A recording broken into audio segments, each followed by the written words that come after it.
Hi friends, சுட்டு milli தொடரே இனி வரப்போகிற எபிசோட்ஸ்க்கான ப்ரோமோ தான் இந்த வீடியோவில் பார்க்க போகிறோம். அங்கே ஃப்ரெண்ட்ஸ் பார்க்கலாம்.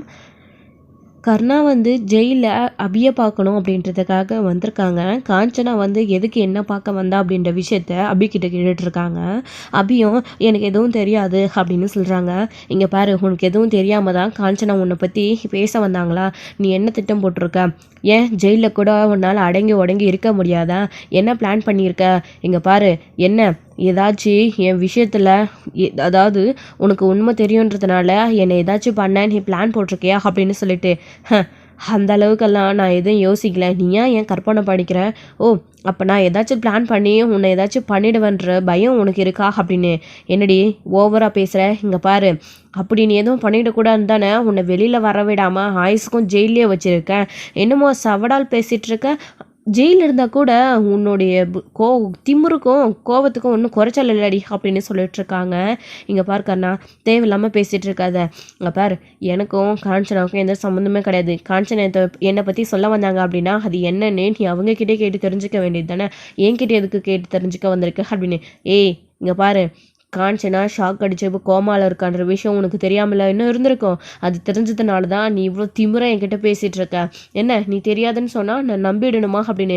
இங்கே பார்க்காருண்ணா, நீ தேவையில்லாமல் பேசிகிட்டு இருக்க, அது எனக்கு எதுவும் தெரியாது அப்படின்னு. ஓ, பேர் சொல்லி கூப்பிட்ற அளவுக்கு உனக்கு அவ்வளோ திமிராகி போச்சேடி அப்படின்னு. இங்கே பாருங்க, அதெல்லாம் எனக்கு எதுவும் தெரியாது, நான் எதுவும் பிளான் பண்ணலை அப்படின்னு இங்கே அபியே சொல்லிகிட்டே இருக்காங்க. இங்கே டென்ஷன் பண்ணாது என்ன, ஒழுங்காக சொல்லிடு அப்படின்னு. இங்கே பாரு, அப்படியெல்லாம் நான் யார்கிட்டையும் சொல்ல வேண்டிய அவசியம் இல்லை, நான் எதுவும் பண்ணவும் கிடையாது அப்படின்னு. இங்கே பாரு, புருஷன் வெற்றி இங்கே தான் நின்றுட்டுருக்கேன் அப்படின்னு. யார் எங்கே நின்னா எனக்கு என்ன வந்துச்சு அப்படின்னு. நான் என்ன தப்பு பண்ணேன்? செய்யாத தப்புக்கு நான் தண்டனை அனுபவிச்சுட்ருக்கேன். ஏன் உன்னை ஏதாச்சும் பண்ணணும்னு நினச்சி நான் பிளான் பண்ணுறவன் ஏன் வெற்றிக்கிட்ட என்னால் நடந்த விஷயத்த சொல்ல முடியாதா? அப்படியே சொன்னாலையும் அவன் நம்ப முடியாத அளவுக்கு நீ ஏதாச்சும் அவன்கிட்ட என்னை பற்றி நல்லா சொல்லி கொடுத்து வச்சுருப்பியே.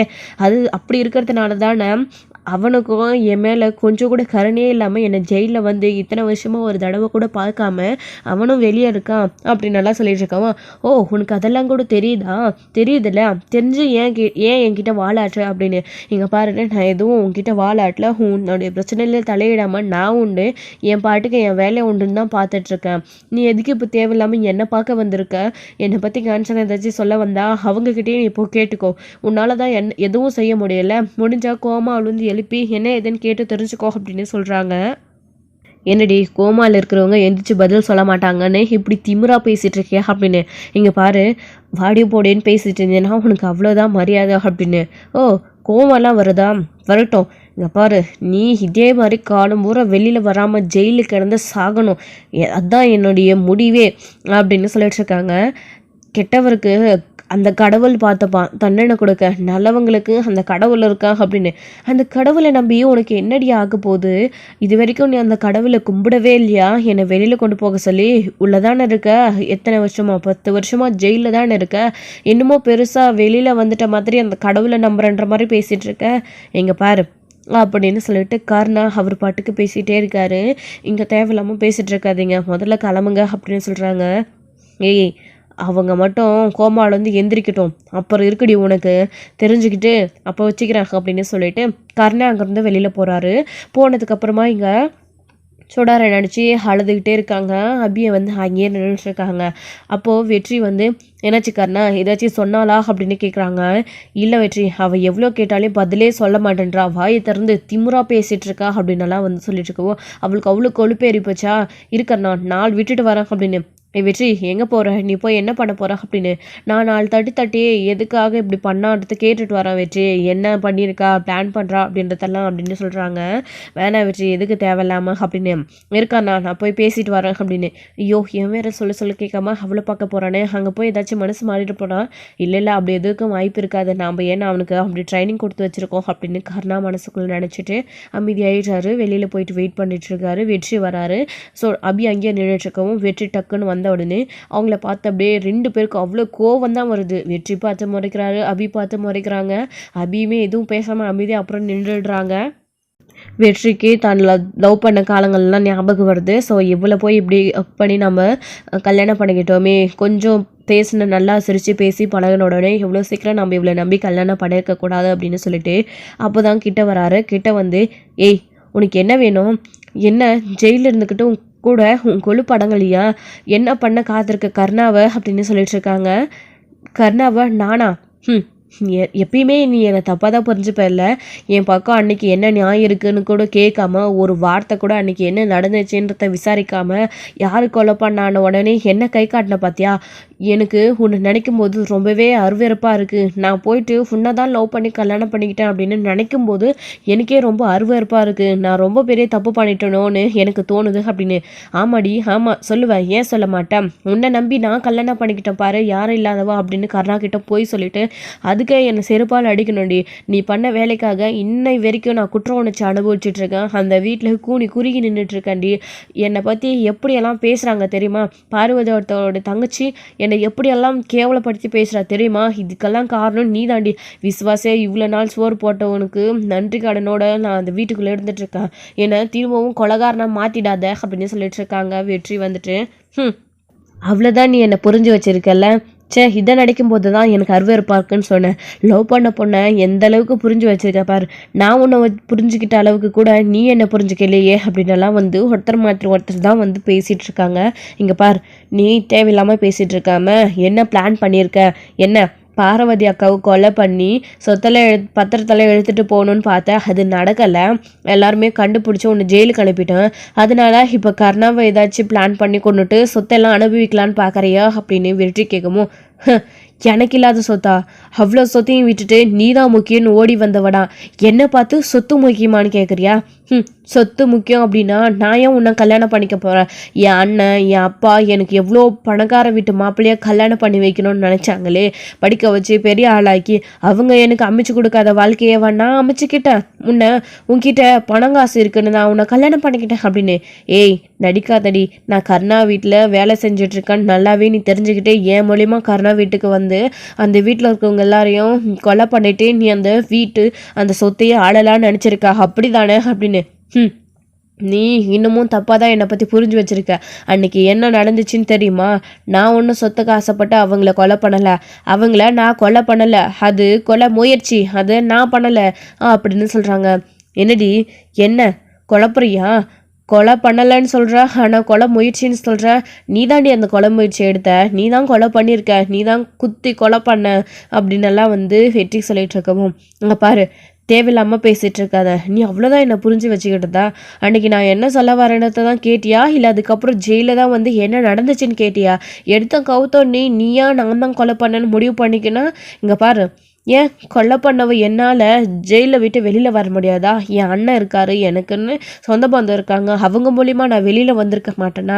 இங்கே பாரு, நான் உன்னை கல்யாணம் பண்ணிக்கிட்டு ஓடி வந்துட்டேன்ற அவங்கெல்லாம் என் மேலே இருக்கிற கோவத்தில் என்னை பார்க்கவோ என்கிட்ட பேசவோ விருப்பம் இல்லாமல் தான் இத்தனை வருஷமாக இருந்தாங்க. நான் இப்போது சந்தோஷமாக இருக்கேன், கல்யாணம் பண்ணிக்கிட்டு குழந்தை குட்டியோடு இருக்கேன் அப்படின்னு என் அண்ணன் நினச்சிட்டு இருந்தாரு. ஆனால் இப்போ நான் ஜெயிலில் இருக்க விஷயம் தெரிஞ்சதுக்கு அப்புறமா என் அண்ணனோட மனசு எந்த அளவுக்கு கஷ்டப்பட்டு வேதனைப்படுது தெரியுமா? அவங்கள எல்லாரையும் நான் இப்படி கஷ்டப்படுத்திட்டேனே அப்படின்னு நினச்சி பார்க்கும்போது எனக்கே உடம்பெல்லாம் கூசுது. உன்னை நம்பி வந்தேன் பாரு அப்படின்னு தான் இங்கே அபி திரும்ப திரும்ப சொல்லிட்டு இருக்காங்க. நீ பேசினதே பேசிகிட்டு இருக்காம என்ன பிளான் பண்ணியிருக்கான்னு சொல்லு. இங்கே பாரு, கர்ணாவை மீண்டும் மீண்டும் டென்ஷன் பண்ணாத. ஏதாச்சும் அவனை படணும்னு நினச்ச அவனை நெருங்க கூட முடியாது. என்னை தாண்டி நீ அவனை நெருங்க முடியாது அப்படின்னு தான் வெற்றியே சொல்லிட்டு இருக்காரு. போய் கடைசி வரைக்கும் விசுவாசியாகவே இரு. கடைசியில் ஒரு நாள் உன்னை அந்த கருணா துரத்தி விட கூட தயங்க மாட்டான். அப்போ தெரியும் உனக்கு அந்த அருமை, அவன் நல்லவனா கெட்டவனான்னு சொல்லிட்டு அப்படின்னு அபி சொல்லவும், யாரை பார்த்து என்னடி சொல்கிறா அப்படின்னு சொல்லிட்டு வெற்றிக்கு கோவம் அப்படியே அங்கேயே அபி அடிக்கலாம் அப்படின்னு சொல்லிட்டு கழுத்தை பிடிச்சி கை ஓங்குறாரு. அதுக்கப்புறம் அதுக்கெல்லாம் கொஞ்சம் கூட பயப்படாமே அபி நின்றுட்டு இருக்கவும் அப்படின்னு சொல்லிட்டு வெற்றி கையை கீழே விட்டுடுறாரு. என்னடி பெரிய நியாயம்? வெற்றி அதாவது கருணா என்னடி பண்ணிட்டான்? அவன் என்ன பண்ணான்? சோறு போட்டு நம்மளை அந்த வீட்டுக்குள்ளே வாழ வச்சதை தவிர வேற என்ன பண்ணா அப்படின்னு. நீங்கள் பண்ணுறதுக்கு பேர் நியாயமா? நேர்மையான வேலை செஞ்சிட்ருக்கீங்களா? வட்டிக்கு பணம் கொடுத்து ஏமாற்றி வீட்டு பத்திரத்தை எழுதி வாங்குறது, அவங்களுடைய சொத்து சொகத்தை ஏழைங்களுடைய வகுத்தில் அடிக்கிறது, இதெல்லாம் அவன் செய்கிற நல்ல வேலையா? ஸோ கருணாக்கு நீ உடந்தையா வேறு இருக்க. அதெல்லாம் பாவம். அந்த பாவம்லாம் சும்மா விடாத அவனை அப்படின்னு சொல்லிட்டு இருக்காங்க. இங்கே பாருடி, நீ ரொம்ப ஓவராக போயிட்டுருக்க. இங்கே பாரு, தேவையில்லாம தான் பேசிகிட்டு இருக்காத அப்படின்னு. நான் கரெக்டாக தான் பேசுகிறேன், நீ தான் புரிஞ்சுக்காம அவன் பண்ணுறதெல்லாம் நியாயம்னு அவன் போட்ட சோறுக்காக அவன் பின்னாடியே தெரிஞ்சிட்ருக்க. ஏழைகளோட வயிற்றுல அடிக்கிறீங்களே, அது உனக்கு கொஞ்சம் கூட கஷ்டமாகவே தெரியல. இப்படி ஒரு ஈவியருக்கு இல்லாதவனவை நான் கல்யாணம் பண்ணிக்கிட்டேன் அப்படின்னு சொல்லிட்டு ஹபி சொல்லிட்டு இருக்காங்க. ஏன் நீ கல்யாணம் பண்ணிக்கிட்ட? நான் தான் உன்னை கல்யாணம் பண்ணிக்கோன்னு கிஞ்சனா, நீ தானே வந்து என்னை லவ் பண்ணுற, கல்யாணம் பண்ணிக்கோ அப்படின்னு என்னை ஏமாத்தின அப்படின்னு சொல்லிட்டு இருக்காரு. நான் ஒன்றும் ஏமாத்தலை விட்டு, தேவையில்லாமல் காதில் கொச்சப்படுத்தாதீங்க. நான் உண்மையிலே உங்கள் மேலே ஆசைப்பட்டு தான் கல்யாணம் பண்ணிக்கணும்னு நினச்சேன். ஆனால் உங்களுடைய மனசுக்குள்ளே இப்படி ஒரு அழுக்கான விஷயம் இருக்குன்னு நான் நினச்சி பார்க்கலையே அப்படின்னு ஹபி வெற்றியை பார்த்து சொல்லிட்டு இருக்காங்க.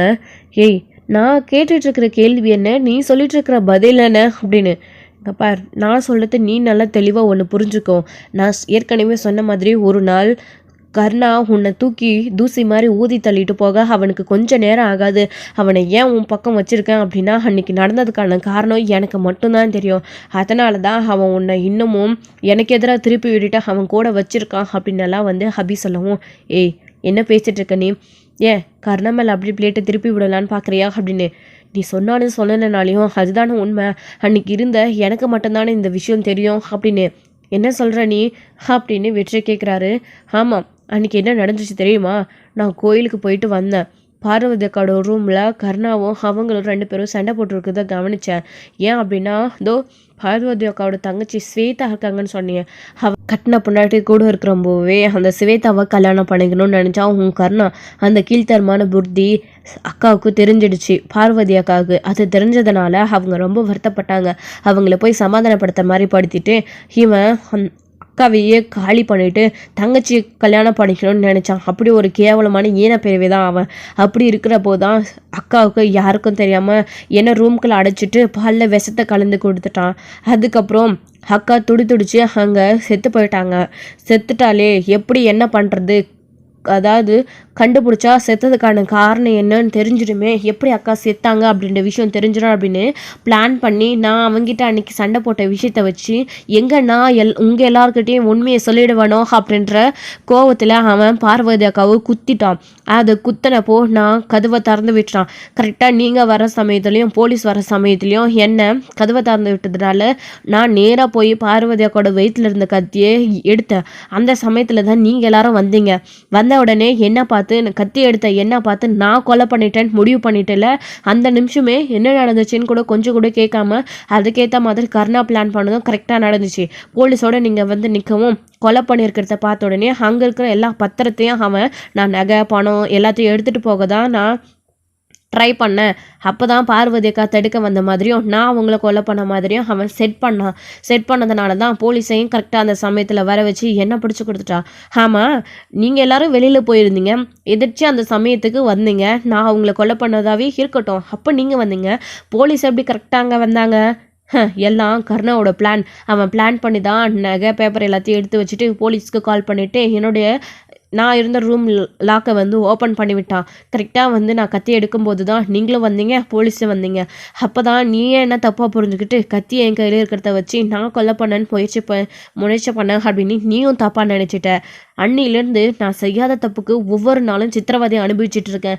எங்கே நான் வெளியே வந்தால் இந்த விஷயம் உனக்கோ ஏன் மற்றவங்க எல்லாருக்குமே தெரிஞ்சிடுமோ, பார்வதி அக்காவோட செத்ததுக்கு பின்னாடி இருக்கிற மர்மோ வெளியில் வந்துடுமோ அப்படின்ற ஆதங்கத்தில் தான் அவன் யாருக்கும் தெரியக்கூடாது அப்படின்னு தான் என்ன ஜெயிலில் அடைச்சி வச்சுருக்கான். இத்தனை வருஷமாக வெளியில் கூட வரவிடாமல் ஒவ்வொரு தடவையும் ஏதாச்சும் பண்ணி என்னை ஜெயிலே இருக்க வச்சிட்ருக்கான்.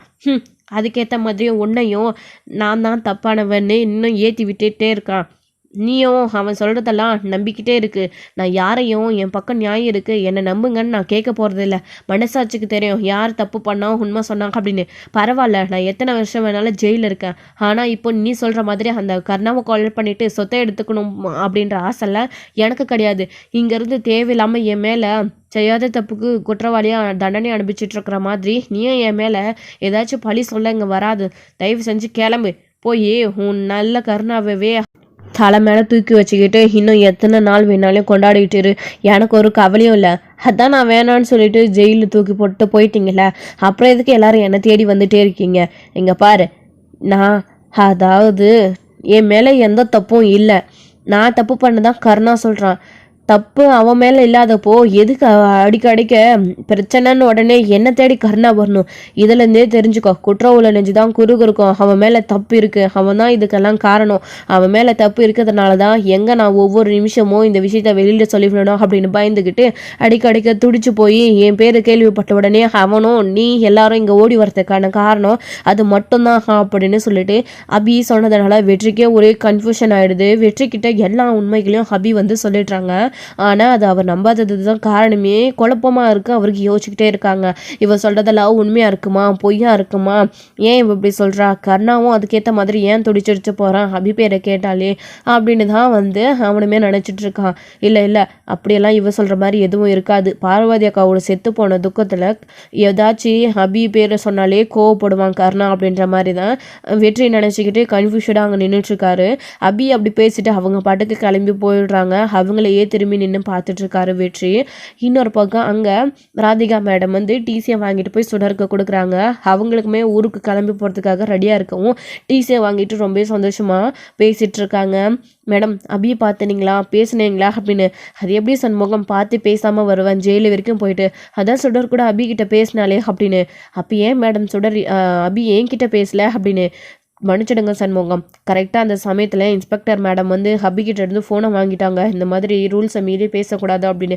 அதனால தான் உங்ககிட்ட பேச முடியாமல் போயிடுச்சு. ஆனால் அதை நினச்சி ஹபி ரொம்ப வருத்தப்பட்டா. கவலைப்படாதீங்க, கண்டிப்பாக ஒரு நாள் போயிட்டு நீங்கள் அபியை ஜெயிலில் பார்ப்பீங்க அப்படின்னு ராதிகா மேடம் சொல்லிட்டு இருக்காங்க.